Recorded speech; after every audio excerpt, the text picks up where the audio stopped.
¿Qué harías si te dijera que la historia que conocemos de Jesús es solo una parte de la verdad? Que existió un evangelio, silenciado y escondido durante siglos, que podría cambiar radicalmente nuestra comprensión de la fe y la divinidad. Prepárense para una revelación que desafiará todo lo que creen. Esto es, Historias sin comprender, y hoy desenterraremos los secretos ocultos del Evangelio prohibido de Tomás. Bienvenidos, exploradores de lo desconocido, a Historias sin comprender. Hoy nos adentraremos en uno de los misterios más fascinantes y controvertidos de la historia del cristianismo. Un texto que la Iglesia Católica ha intentado suprimir, pero que, contra todo pronóstico, resurgió para susurrar verdades que muchos prefieren no escuchar. Punto 1. El descubrimiento que sacudió al mundo teológico. Imaginemos un pequeño pueblo en el Alto Egipto, Nag Hammadi. En el año 1945, un campesino busca fertilizante y en lugar de eso encuentra una jarra sellada. Dentro, 13 códices de papiro. Este hallazgo, conocido como la Biblioteca de Nag Hammadi, contenía un tesoro incalculable de textos antiguos. Entre ellos, uno que sobresalía, el Evangelio de Tomás. No una copia más, sino un texto completo de 114 dichos atribuidos a Jesús. ¿Por qué es tan impactante? Porque este evangelio no fue escrito por los apóstoles tradicionales. Su autoría se atribuye a Dídimo Judas Tomás, un discípulo de Jesús, y su contenido es radicalmente diferente a los evangelios canónicos que conocemos. No narra milagros, no describe la crucifixión ni la resurrección como eventos históricos. En cambio, presenta a Jesús como un maestro de sabiduría, un guía espiritual que imparte conocimiento gnóstico a sus discípulos. Punto 2. Diferencias radicales con los evangelios canónicos. La principal diferencia reside en su formato y mensaje. Mientras Mateo, Marcos, Lucas y Juan narran una historia lineal de la vida de Jesús, el Evangelio de Tomás es una colección de logia, es decir, dichos o frases atribuidas a Jesús, a menudo precedidas por la fórmula Jesús dijo. No hay narrativa, solo enseñanzas directas. Un ejemplo impactante. En el Evangelio de Tomás, Jesús dice, «El reino del Padre está dentro de ti y fuera de ti. Cuando te conozcas a ti mismo, entonces serás conocido, y te darás cuenta de que eres hijo del Padre viviente». Esta visión contrasta con la idea de un reino celestial al que se accede después de la muerte. Aquí, el reino es una experiencia interna, un estado de conciencia que se alcanza a través del autoconocimiento. Otro dicho clave, si dos hacen la paz en esta misma casa, le dirán a la montaña, muévete, y se moverá. Aquí la fe no es solo creer, sino una fuerza unificadora que puede alterar la realidad. Estas enseñanzas, enfocadas en la iluminación personal y la sabiduría interior, eran una amenaza directa para la estructura de una iglesia que buscaba centralizar la autoridad y la interpretación de la palabra divina. Punto 3.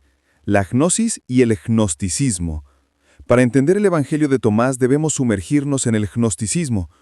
Los gnósticos eran una corriente cristiana primitiva que creía en la gnosis, o conocimiento esotérico, como el camino a la salvación. Para ellos, el mundo material era una creación imperfecta, y el verdadero Dios era trascendente y desconocido. La chispa divina, el espíritu, estaba atrapada en el cuerpo humano, y la gnosis era la llave para liberarla. Los gnósticos creían que la salvación no venía de la fe en dogmas o de la obediencia a la iglesia, sino de un despertar espiritual individual, de la comprensión de la verdadera naturaleza de uno mismo y de Dios. Jesús para ellos era un portador de este conocimiento, un revelador de la gnosis, no un salvador que murió por los pecados de la humanidad de la manera tradicional. Esta diferencia fundamental los puso en conflicto directo con la naciente Iglesia Católica, que promovía una salvación a través de la fe en Cristo y la autoridad de sus obispos. Punto 4. ¿Por qué fue prohibido y silenciado? La pregunta crucial es, ¿por qué un texto tan profundo y supuestamente atribuido a un discípulo directo de Jesús fue condenado al olvido? La respuesta no es simple, pero radica en la feroz batalla que se libró en los primeros siglos del cristianismo por definir qué era la verdadera fe. La Iglesia, que estaba en pleno proceso de consolidación, necesitaba establecer una doctrina unificada, una narrativa coherente y una jerarquía sólida para sobrevivir y expandirse. El Evangelio de Tomás, con su mensaje radical, representaba una amenaza directa a todos esos pilares. Pensemos en el contexto.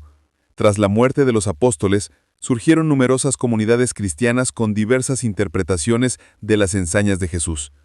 Había cristianos judaizantes, cristianos helénicos y entre ellos los gnósticos. La Iglesia de Roma y otras sedes apostólicas influyentes como Antioquía y Alejandría buscaban unificar estas diversas corrientes bajo una única gran iglesia.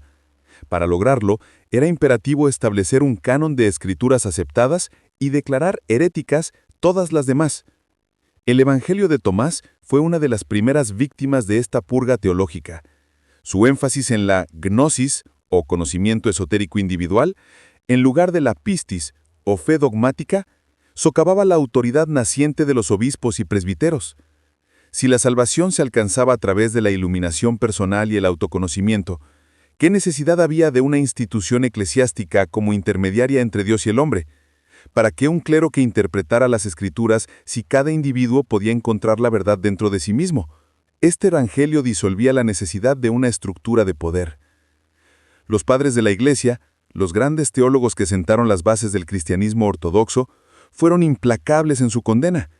Manos como Ireneo de León, en el siglo II, escribieron extensamente contra las herejías, y el gnosticismo, con sus evangelios apócrifos, estaban en el centro de sus ataques.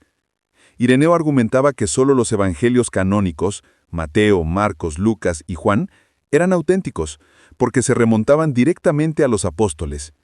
Para él, el Evangelio de Tomás y otros textos gnósticos eran invenciones tardías, llenas de fantasías y contrarias a la verdadera tradición apostólica.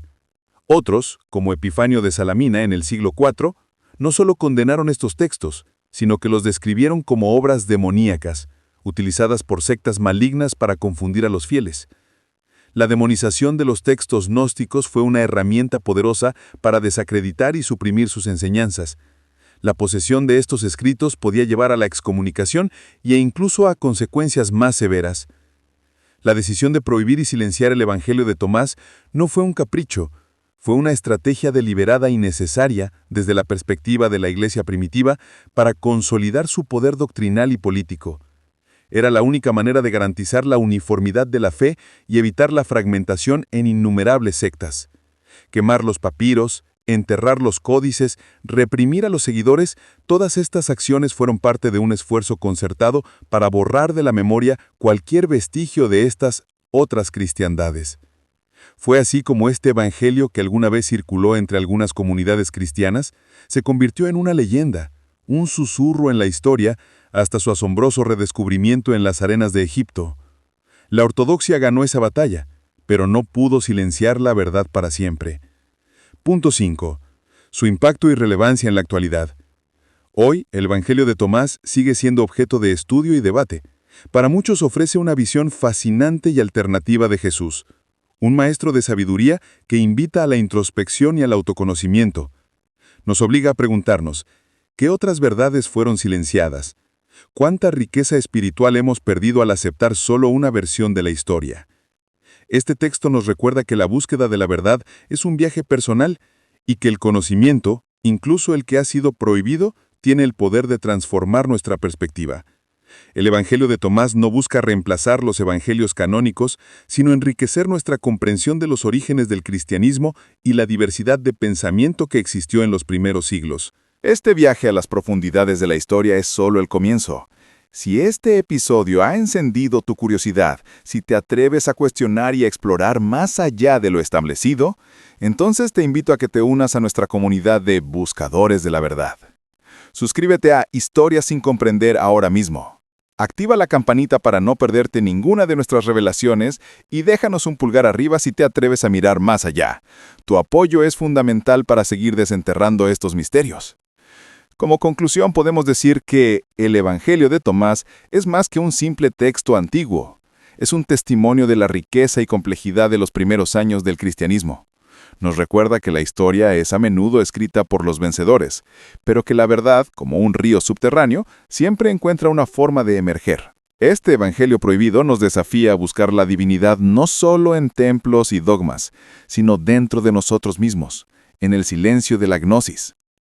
En un mundo donde la información es poder, Atreverse a explorar los evangelios perdidos es un acto de verdadera libertad espiritual. Su mensaje sigue resonando.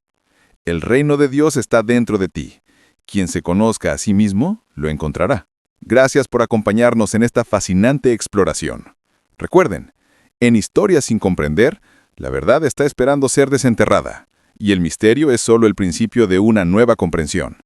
Nos vemos en el próximo episodio, donde desvelaremos otro enigma que cambiará tu percepción del mundo.